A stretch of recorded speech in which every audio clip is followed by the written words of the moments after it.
to a situation in which an organism could impact or impact the situation where one takes it. I don't think that it's possible to accurately worry you. I know that some people have tried this,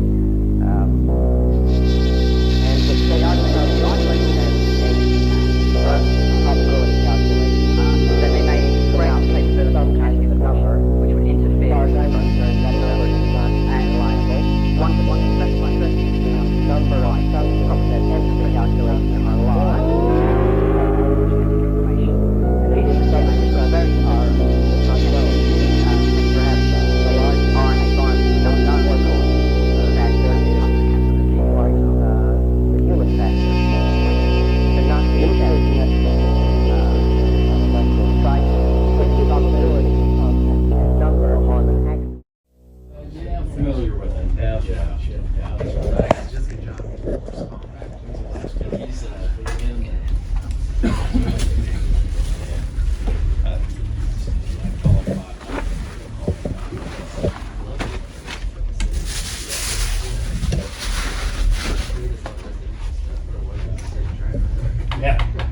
yeah, that's true. Good job. Yeah. That's what he does. He will respond for department calls, right? Let's go where you what's that? I'm just gonna 2000. All right. Do you want them? Yeah.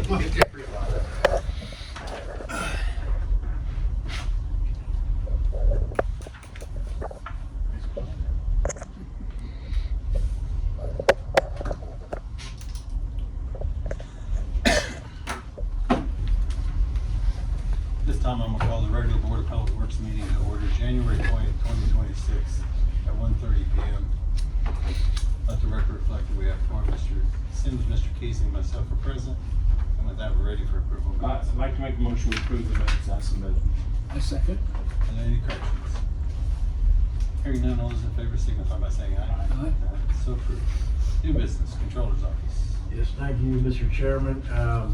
At this time, I'll turn it over to legal counsel Chris Janot, who will present the resolutions. Good afternoon, everybody. I'm Chris Janot. I'm attorney proposed McKinney & Evans, and I've assisted the utilities for probably about 10 years now on various bonding, rate making, IURC, Indianapolis related stuff. And it's been a while since we've done sewer and electric rate increases, a really long time. So I thought I'd cover the process for both. I'll stay real big picture, and then I'll turn it over to, I think Tim's gonna talk some on the sewer side. Jennifer's gonna talk on the sewer side. We have a couple gentlemen from your engineering firm, Aegis, they're gonna speak on the sewer side.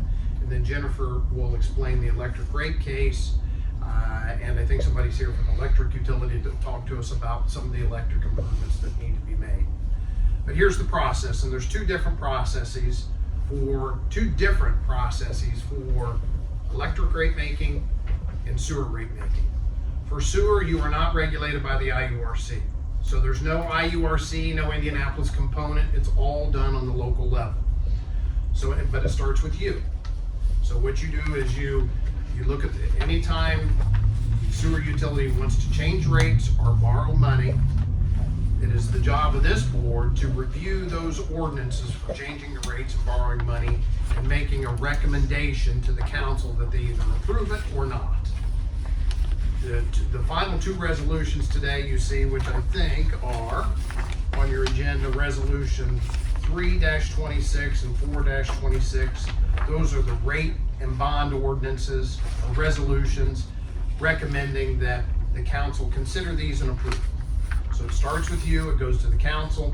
The council then, on the sewer side, will introduce them or have a first reading, hold a public hearing, and then vote on it. The electric rate increase is different in the sense that you are regulated by the IURC. So anything we do here in Anderson will be subject to final approval by the Indiana Utility Regulatory Commission. So your first two resolutions, 1-26 and 2-26. One is the rate resolution recommending approval of the rate ordinance, and that is attached. Resolution number 2-26 is the resolution recommending that the council approve the bond ordinance, borrowing money to make improvements to your electric utility. So let's start first. We'll talk about the electric stuff, resolutions 1 and 2, 1-26 and 2-26. And then I'll do it any way you want to do it, but what David and I talked about ahead of time was maybe, let's talk about the electric. I think Jennifer is going to explain her report.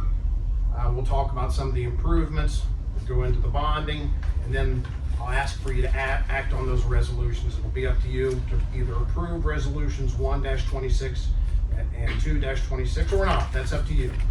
But with that being said, Jennifer, you're now going to be the star of the show. So we'll turn it over to Jennifer, who has prepared an accounting report showing you the rate adjustment that she thinks is necessary. She's been your financial advisor.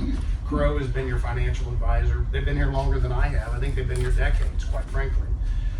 So she will explain it to you, we'll explain some of the improvements, and then you can decide what you want to do with resolutions 1 and 2. So with that, I'll turn it over to Jennifer. Very good.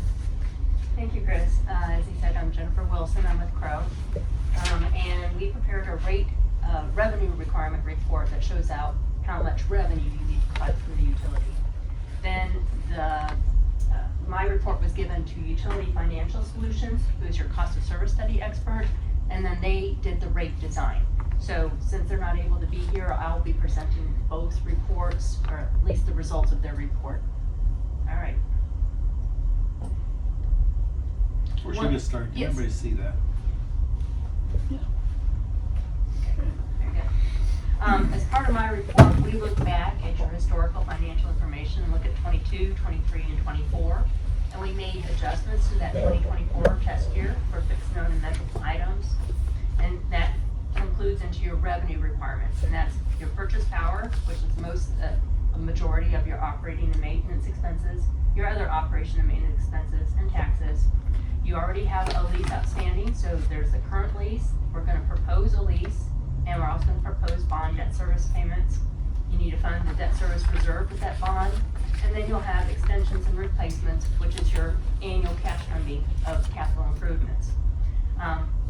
You also have a loan out from the redevelopment authority, and so we have calculated a way for you to build up your operating fund and also pay back that loan.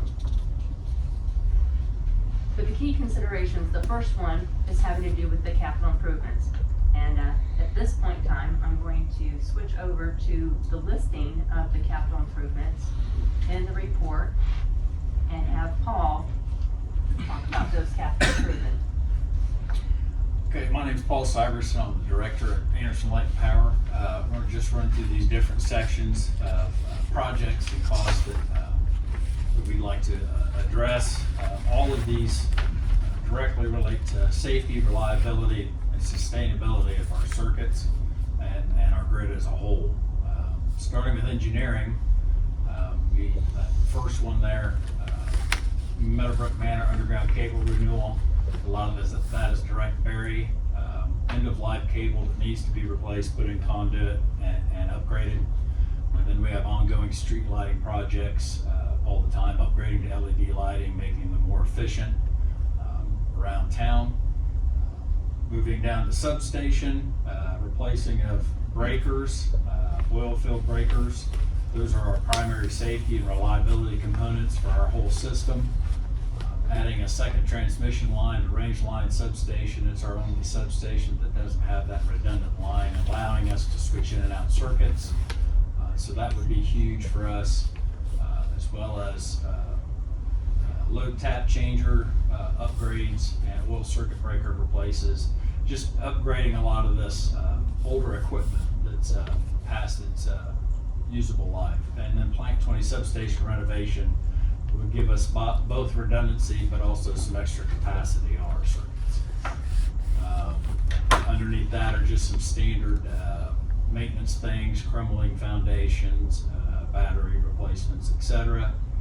Our central service building is a very old building. If you've ever seen it out there on West 8th Street, it's got some leaky roofs, some old HVAC. The parking lot needs substantial repairs. So those are just general maintenance and upgrades to the building and or equipment for maintaining that building. Moving on to the garage. Our garage has actually grown, and we now handle vehicles throughout town, not just Light and Power's garage. So the new equipment out there, a new capacity lift, a new changer, a tire balancer, and wheel gumbo changing machine, a brake lathe. These are things that we have to send out to be done, and there's extra fees in that. If we could bring that indoors and handle that inside, that would be great and save us some money there. Moving down to information systems, in this day and age, cybersecurity of our substations and those communication lines is of paramount importance.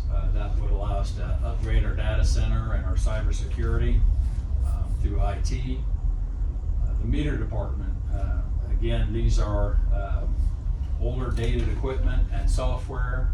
If we update our metering equipment, our software, and then TWAX there, those equipment expansions. TWAX is our communication protocol we use to communicate from all those substations to one another. So we have status updates and can reduce the times that our outages occur. So those upgrades are highly important. Moving down to the line department, again, upgrading underground services that are 25, 30 years old, end of life and need to be replaced. Commercial relocations and extensions for either new commercial business or residential customers that come to town and move in. Upgrade to our radio system for safety issues and communication in case the event cell phones go down, that type of thing. And then upgrades to various transmission distribution equipment such as tools and equipment that we use day to day. And I think that's the last, just various, just office equipment, tools and equipment that we use. So those are the major upgrades and projects that need to occur. All of these things will not only help our infrastructure and upgrade these to maintain reliability, but keep our technology and our compliance up where it needs to be. Thank you, Paul. So as you can see, the total amount of capital improvement plan is $19.5 million. We've identified certain items on here to be funded from an equipment lease. That's about $5 million. And we've identified that other projects be funded by a bond issuance, and that's $4.6 million. All right, back to the presentation.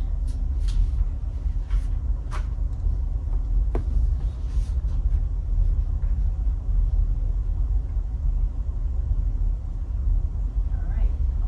So what we first do is look back at 22, 23, and 24.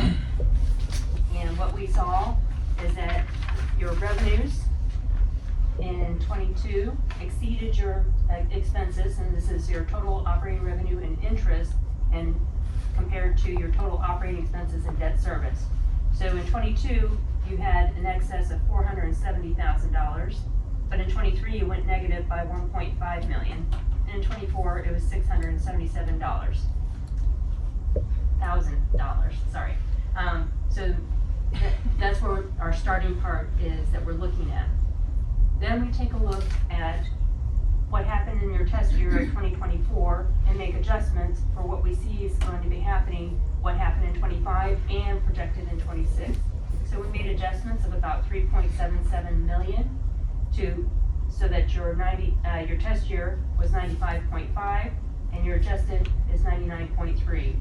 Now again, remember your purchase power is about 78.7 millions of this. So what you're working with is much smaller amount of the grand total of operating expenses. This just shows what all the different variety of expenses that operating expenses, the taxes go towards. It totals about $99,000. But we did not show the purchase power because that's, again, $78.7 million of this. This is showing the differential of that part that you guys get to control. We talked about the capital improvement plan. We're funding about half of it with extensions and replacements with annual funding, a quarter of it from being funded with an equipment lease, and another quarter of it being funded by bond issuance. This shows how the bond issuance the debt service will come on. In 2025, you just have a current lease, and in 26, we would hope to issue a lease and a bond at the end of the year after getting approval from the regulatory process. And then the bond issuance expense for debt service would be kicking in 27, and in the year 28, that's your final payment on your current lease. So overall, this is your revenue requirement. Again, your purchase power is the majority of your expense, it's $78.8 million. Operation and maintenance expenses at $18.8 million. Taxes, other than income taxes, which includes the pilot payment, at $1.8. We're proposing bond, lease, and debt service reserve funding at $1.8 million. Annual extensions, that's your capital funding of $3.6, and then paying back the loan and building up your operating fund to $3.7. So that makes a total revenue requirements of $108.4 million. You have some revenue requirements offsets that reduces down that revenue requirement so that your deficit ends up being about $12 million. This results in an overall needing a 12.58% increase in revenues. Now, that's not gonna be what each customer is going to see, and you'll see here next when I show the cost of service study results, that our overall revenue needs to increase by 12.58. So I'm telling you what the pie needs to increase by. And the next presentation is going to show you what each customer class portion of that pie will be. I'll stop there for a moment, see if there's any questions.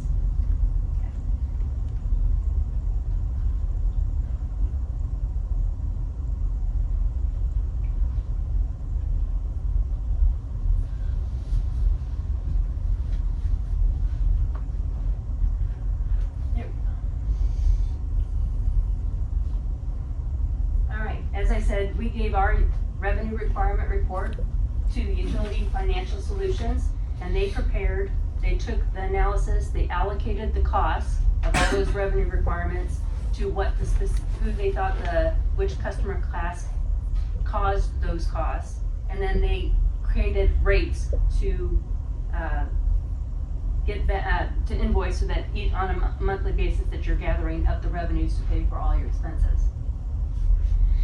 So this was the revenue requirements I just went through with you. We need 12.58% increase overall. So they did their analysis. They came to this cost of service of the net revenue requirements of $107.7 million. And our test year revenues are 95.7. So that, again, the effective change is 12.58%. And so when they did their initial allocations and rate design, the effective percentage change by customer class, you can see there over to the right. However, typically you don't want to increase or have rate shock to any one particular class. So you can see some of these numbers are over 100%, or another one's at 80%. A lot of the other ones are right close to that 12.58.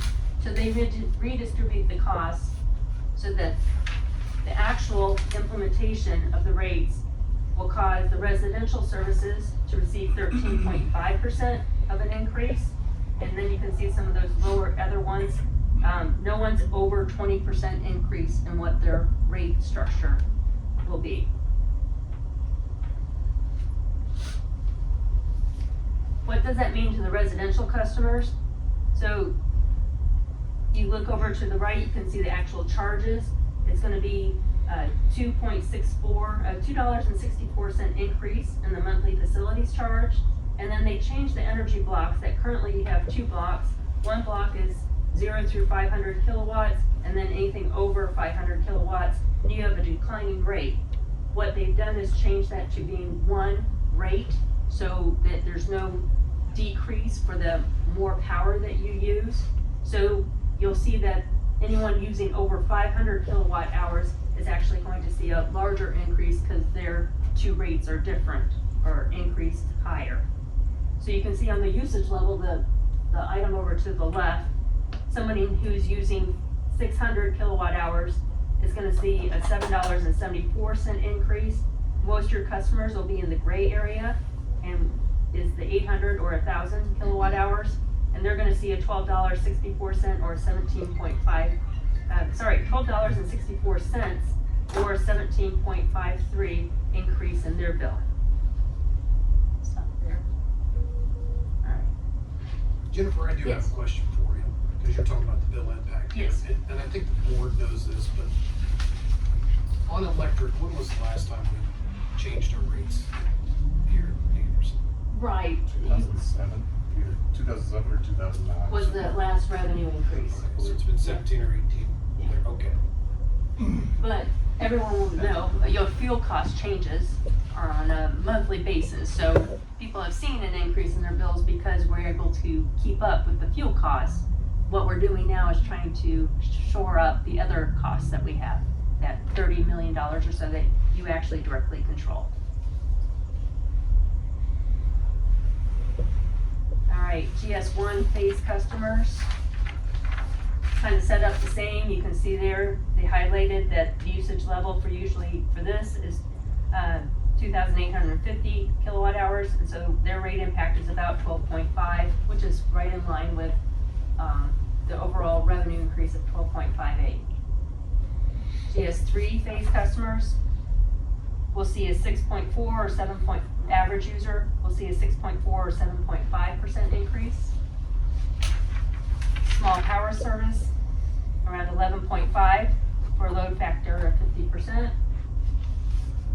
Large power service will see a 12.3% increase for a load factor of 65%. And again, I'm just highlighting the typical average user that's been highlighted. Industrial power service, overall 13.4, again compared to a 12.58 overall revenue increase. Outdoor lighting service was capped at 20% increase. Municipal street lighting service was again capped at 20%. So I'll stop there for any questions on the electric.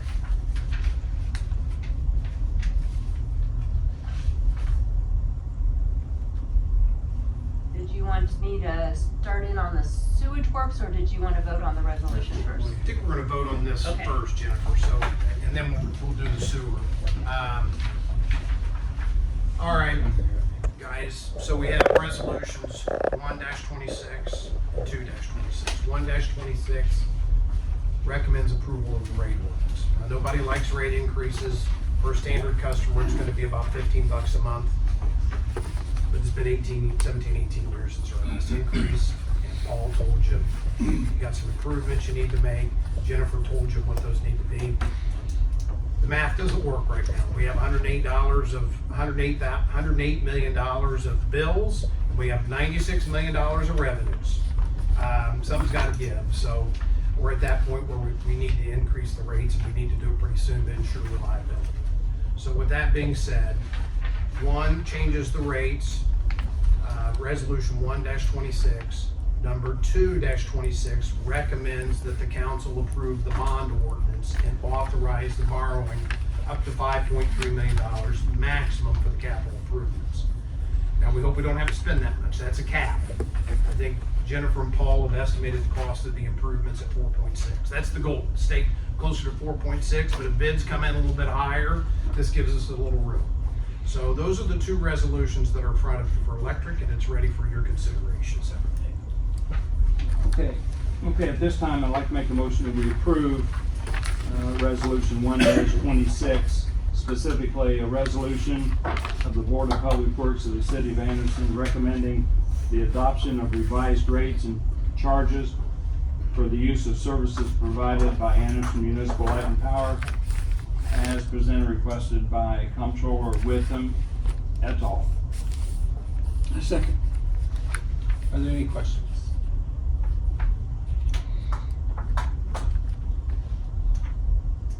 Hearing none, all those in favor signify by saying aye. Aye. Aye.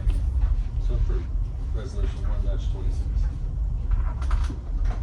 Okay, at this time, I'd like to make a motion that we approve resolution 2-26, a resolution of the Board of Public Works of the City of Anderson, Indiana, recommending to the Common Council of the City of Anderson, Indiana, the approval of the issuance of electric utility revenue bonds to finance additions and improvements to the electric utility as presented, requested by Comptroller Whittam. That's all.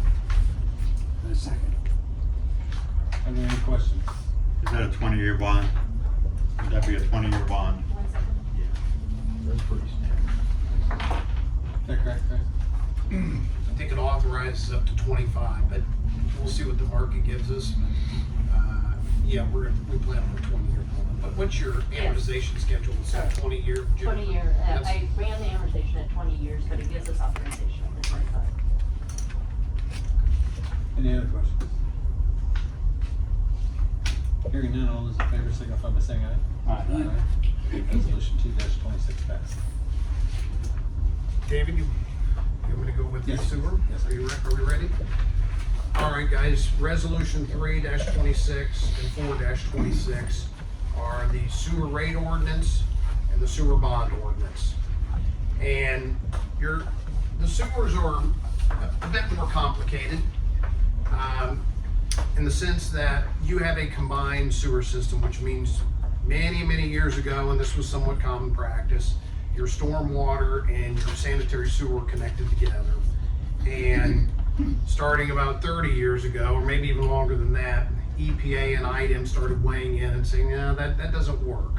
You need to fix these things. And as part of that process, we entered into a consent decree with EPA and IDEM that was, it's currently pending. I think isn't it pending, Tim, in federal court. So it's still pending in federal court.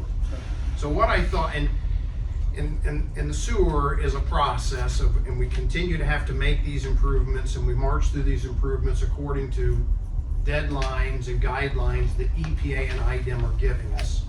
So to ensure that we have the revenues in place to make these improvements, comply with EPA and IDEM's requirements, and also to meet the needs of the other needs of the city and the customers, and we can pay the bills, we need to adjust the rates. And what I thought I would do on this one, but it's open to the board, we've invited Tim Landon here, who's worked for the city for, again, decades, to talk a little bit about the consent decree. And then Aegis is here, Chris Kaufman and his colleague are here to talk about some of the specific improvements. And they'll team up with Jennifer to talk about the financial requirements of the city. But I thought, Tim, do you mind kind of kicking it off, Sure. and tell them where we are? Absolutely, thank you, Chris. I'll try to compress this as quickly as I can, but we're really going back decades to the year 1999, and all of us who were around then well remember the fish kill that happened in December of 1999 when there was a chemical spill into our system, which resulted in extreme damage to the habitat, the environment and the habitat.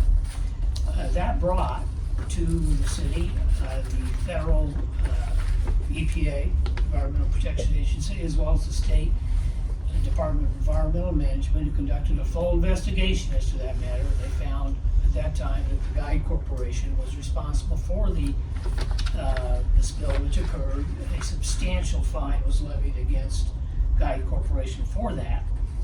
But it also allowed those agencies to look at our entire system, our entire water pollution control system that we had at that time. And as Chris indicated, our system is an old system, goes back many, many years.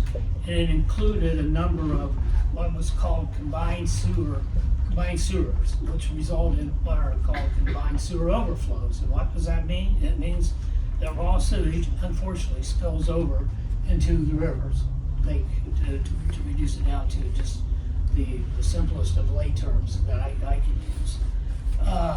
The result of all of that was a consent decree was entered into between those agencies, the federal agencies, the state agencies, and the city, to do something about those combined sewer overflows. And the idea being to eliminate just as many as possible was the essence of the consent decree, and the essence of what was later crafted as a long-term control plan that the city entered into. And that initial plan, which was a plan between the federal government, the state government, and the city, was entered in 2002, and it had an original deadline for goals to be made, infrastructure to be completed of 2009. As we approached 2009, it became apparent to all the parties involved in that it was not a realistic goal, that we need to sit down and come up with a better schedule, a more realistic schedule, which was crafted in 2010, which extended out then to the year 2029.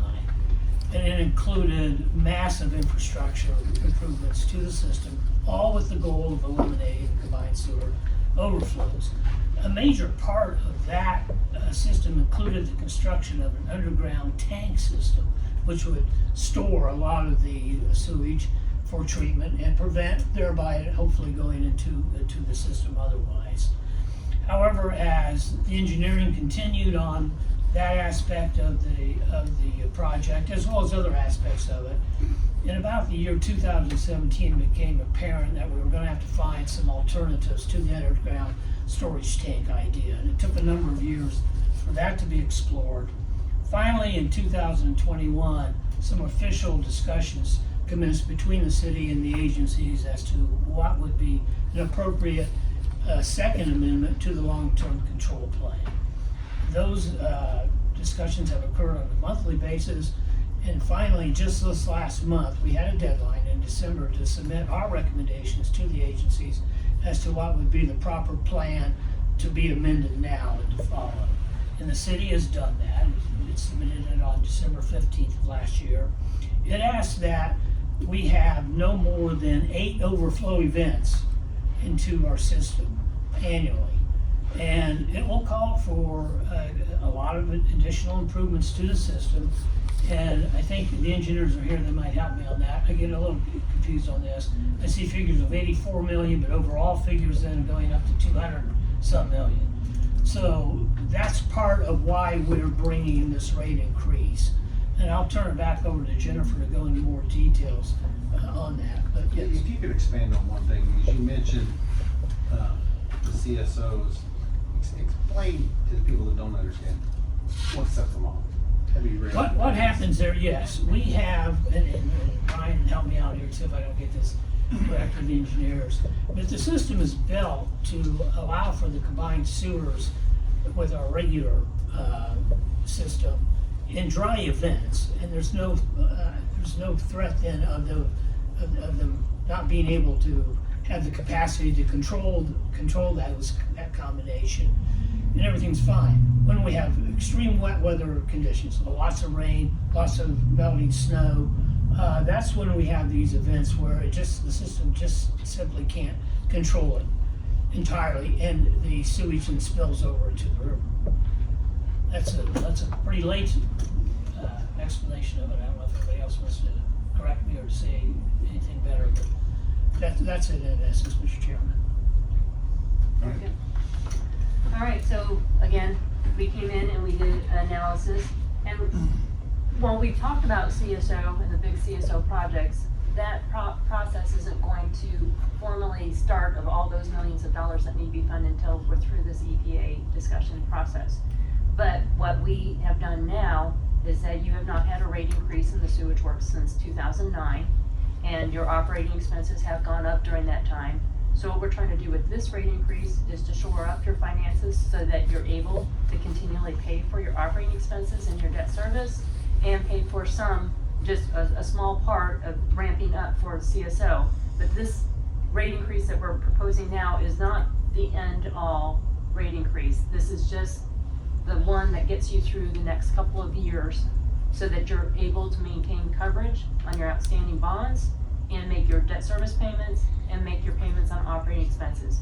We're going to have to explore what needs to happen with CSO when we have the results of final negotiations with the EPA, but that's a secondary process, and we're not talking about that full increase at that right now.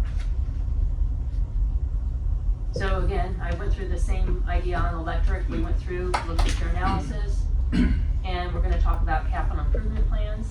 And again, I'm going to switch over to the listing of those capital projects, and I'm going to hand it over to Aegis. And these are the projects that we're needing in the years 26 and in 27.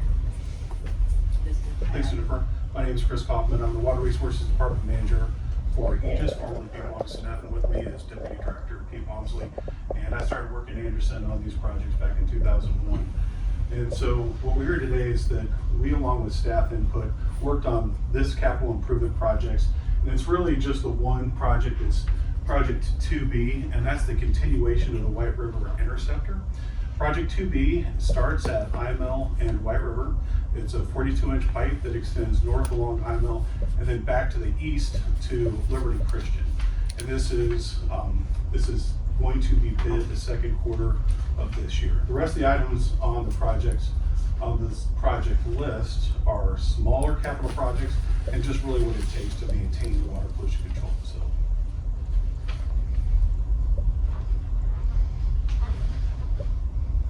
So out of the $12 million worth of projects that we're listing here, we are looking to bond fund $8.7 million of it, and the remainder of it will be funded through capital, the revenues that you get on an annual basis.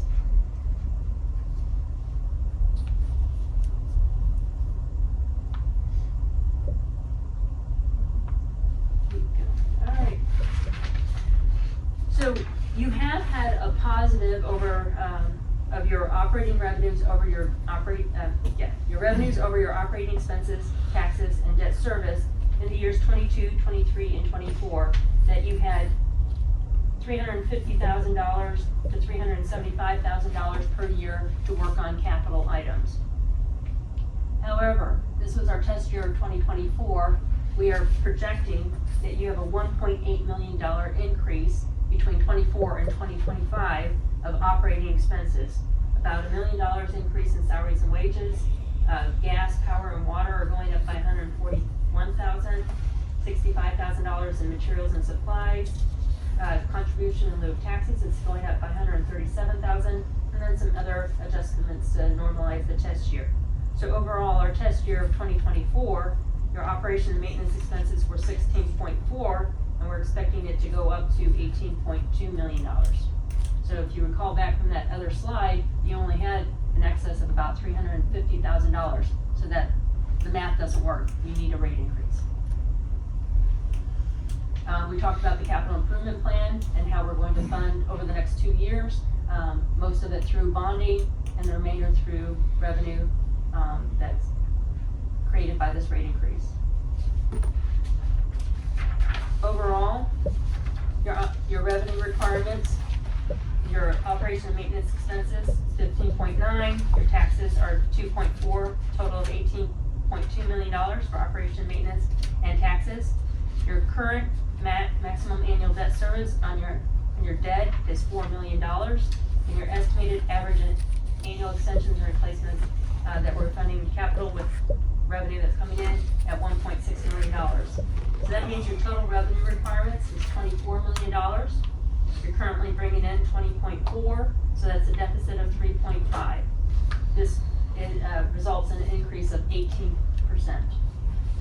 This is an across-the-board rate increase, so your present charge for a minimum user is $32.84.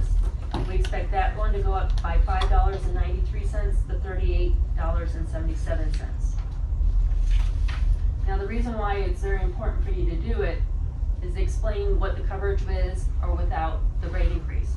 Your debt service in 25 was about $4 million, and in 26 it's also $4 million. Without a rate increase, with the increasing of operating expenses, your coverage on your 2025 is expected to go negative.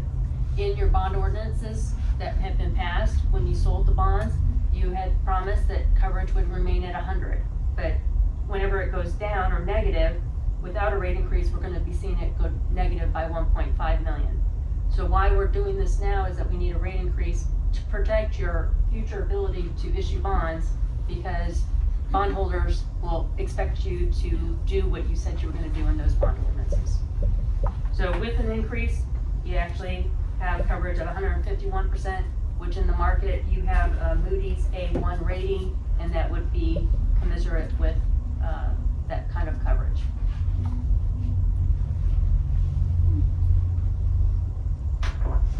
One last thing, I do have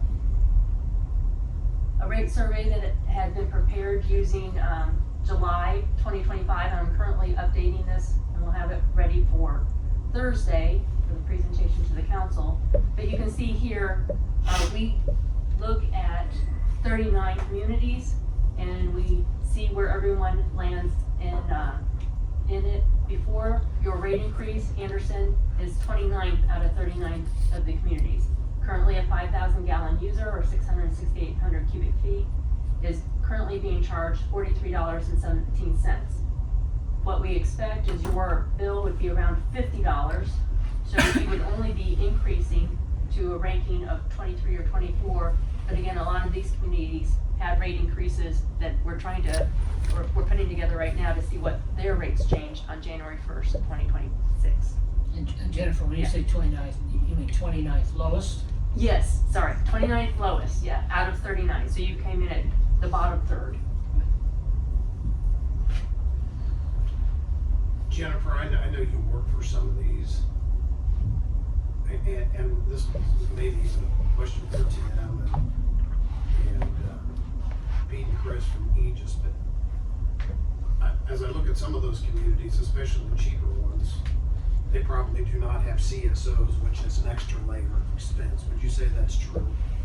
Correct, yes. So they have newer systems and they don't have some of the same historical issues we have. Would that, you think that's true? I do, and I definitely on these top communities, we know the top communities that are in the $85 range, those I know for sure are CSO communities. Okay. And the other thing I would want to emphasize is what Chris said at the beginning of the presentation, which is it wasn't just Anderson that was looked at in terms of CSOs. This was really a nationwide type of policy that was adopted by the regulatory agencies, that the goal should be to eliminate or at least substantially reduce CSOs for the protection of the environment. The other thing I want to emphasize, Jennifer, was that the bonds that have been issued, Jennifer talked about our inability to cover the bonds and to cover the promises that are made in the bonds, is that the bonds are a contract. When those bonds are issued, those are promises that we've made and stated specifically in the bond documents that we would maintain proper rates to assure that the bondholders, that we didn't default on those bonds. So that's an obligation we would ask to be kept in mind throughout this process.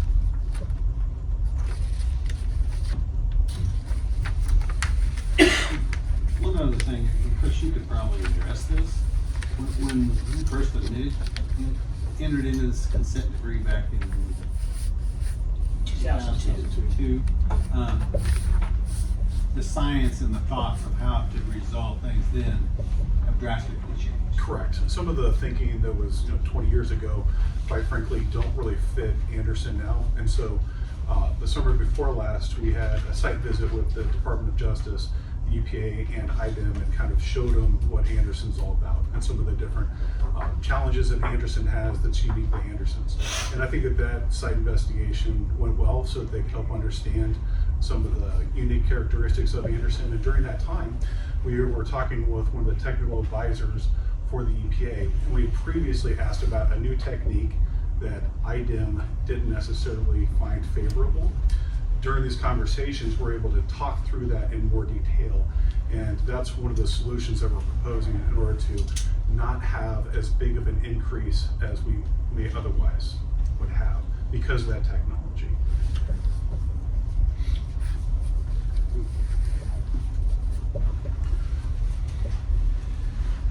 All right, with all that being said, here's a couple things to think about on sewer.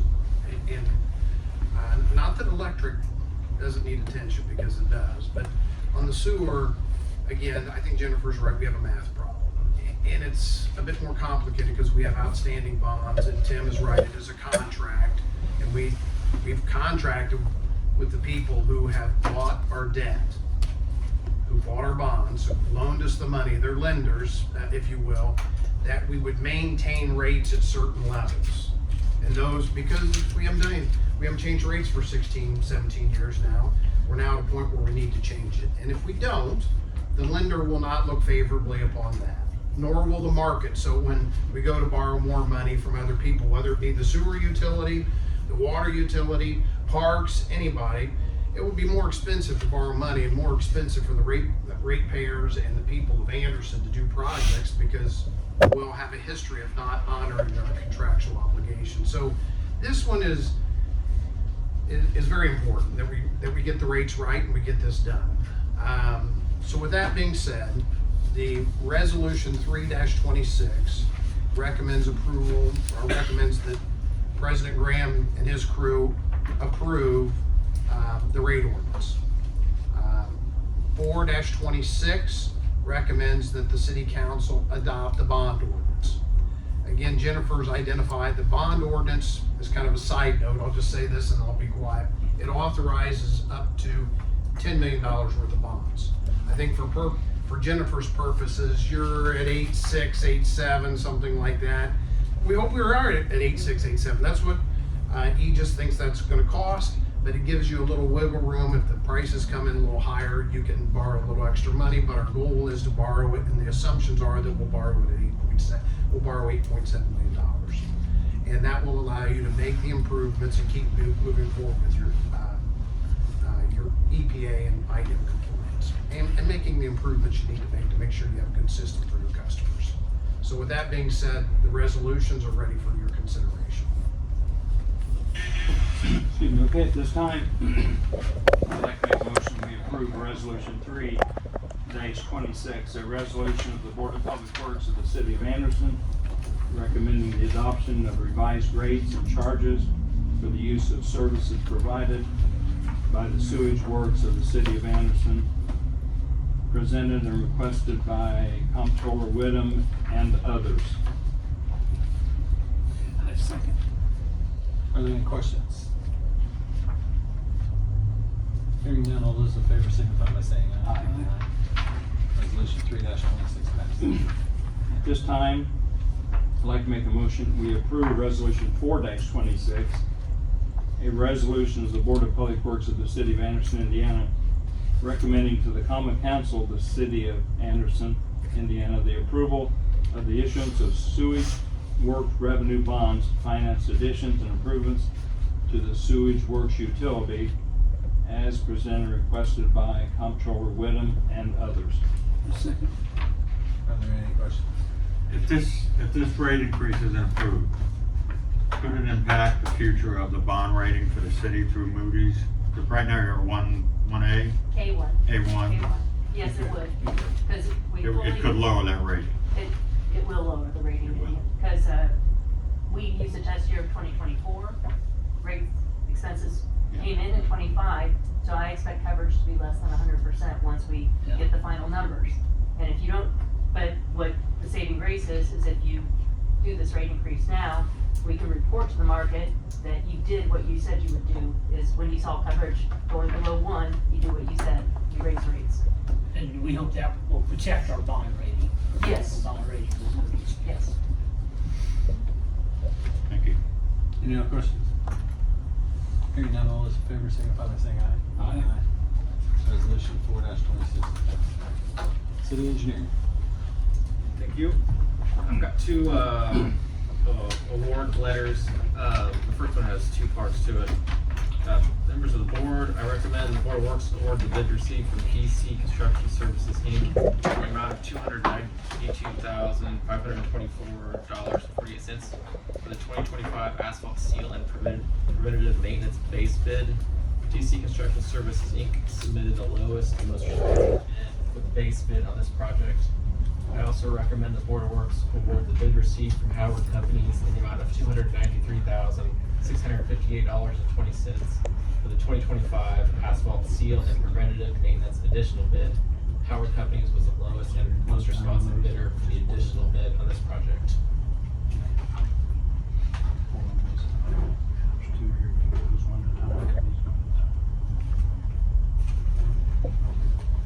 Okay, at this time, I'd like to make a motion that we approve the awarding of the asphalt seal and preventive maintenance bid for 2025 to DC Construction as presented and requested by Chief Engineer House. Are there any questions? Hearing none, all those in favor signify by saying aye. Aye. So ordered. Okay, at this time, I'd like to make a motion that we approve the awarding of the bid for the 2025 asphalt seal and preventive maintenance on an additional basis to Howard Companies as presented and requested by Chief Engineer House. Second. Any questions? Hearing none, all those in favor signify by saying aye. So ordered. Thank you. The second one, members of the board, the city engineering department recommends the Board of Works award the bid received from Howard Companies in the amount of $1,044,623.60 for the 2025 contract paving Greenbrier and Meadowbrook project. Ace Paving had the lowest bid amount, however, they are not pre-qualified with NDOT for asphalt projects over $1 million. It is being debated whether or not they are currently pre-qualified for NDOT projects less than $1 million, but their bid limit either way does not go over $1 million. NDOT pre-qualification is a requirement in Anderson's specifications, and it is also an Indiana state statute, Indiana Code 82310.0.5. ACE also completed large parking lot jobs, but fewer road paving jobs. For example, $530,000 and $420,000 jobs being the largest. And the engineering department was still discussing whether or not they had experience to do the job before finding out about the lack of NDOT pre-qualification. ACE Paving is not considered a responsive bid. Therefore, Howard Companies submitted the lowest and most responsive bid for this project. Okay, at this time, I'd like to make a motion we approve the awarding of the contract paving for Greenbrier and Meadowbrook to Howard Companies as presented and requested by Chief Engineer House. I'll second. Are there any questions? Hearing none, all those in favor signify by saying aye. Aye. So ordered. Thank you. Mike Power. Thank you, Chairman. I'd like to present before the board my recommendation for the 2026 city garage diesel fuel. 3 bids were received: Petroleum Traders Inc., Christian Petroleum, Jackson Oil and Solids. It's very competitive this year, actually only a difference of a nickel between the top and lowest. The bid from Petroleum Traders produced the lowest total fuel cost. As my recommendation, they received the bid for the 2026 diesel fuel to the city garage. Okay, I'd like to make a motion we approve the awarding of the 2026 bulk diesel fuel contract to Petroleum Traders as presented, requested by Superintendent Cyrus. I'll second. Are there any questions? Hearing none, all those in favor signify by saying aye. So ordered. Old business then, approval of claims. Civil City, $385,045.97. Light and Power, $5,788,651.20. The Water Department, $128,435.20. Water Pollution, $385,931.50. Stormwater, $74,306.36. Total $6,705,370.20. I'd like to make a motion to approve the claims as submitted by Ms. Johnson. I'll second. Are there any other questions? All those in favor signify by saying aye. Aye. So approved. Make a motion to adjourn. So adjourned at 2:21 p.m. Thanks, Mr. Chairman.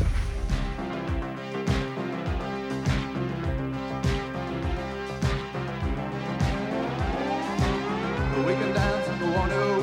We've got all your life in mind. As long as we abuse it, never gonna lose it. Everything will work out right. I say we can dance if we want to. We can leave your friends behind.